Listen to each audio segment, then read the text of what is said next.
ഒരു ദിവസം ജോലി കഴിഞ്ഞ് വളരെ വൈകിയാണ് അവൾ വീട്ടിലേക്ക് വന്നത്.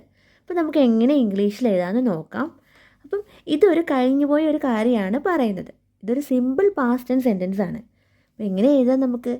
ഒരു ദിവസം, വൺ ഡേ. ജോലി കഴിഞ്ഞ്, ആഫ്റ്റർ വർക്ക്. ജോലി കഴിഞ്ഞെന്ന് പറയുമ്പോൾ നമുക്ക് പറയാം ആഫ്റ്റർ വർക്ക്. വളരെ വൈകി. വളരെ എന്ന് വെച്ചാൽ എന്താ? വെരി. വൈകി, ലേറ്റ്. അവൾ, ഷീ. വീടിന് എന്താ നമ്മൾ പറയണേ? ഹോം അല്ലെങ്കിൽ ഹൗസ്. വരിക, വരിക എന്ന് വെച്ചാൽ കം. അപ്പം നമുക്ക് എങ്ങനെ ഈ ഒരു സെൻറ്റൻസ് എഴുതാൻ നോക്കാം. ഒരു ദിവസം ജോലി കഴിഞ്ഞ് വളരെ വൈകിയാണ് അവൾ വീട്ടിലേക്ക് വന്നത്. അപ്പം നമുക്ക് എങ്ങനെ എഴുതാം? വൺ ഡേ, ഒരു ദിവസം. വൺ ഡേ ഷീ, അവൾ.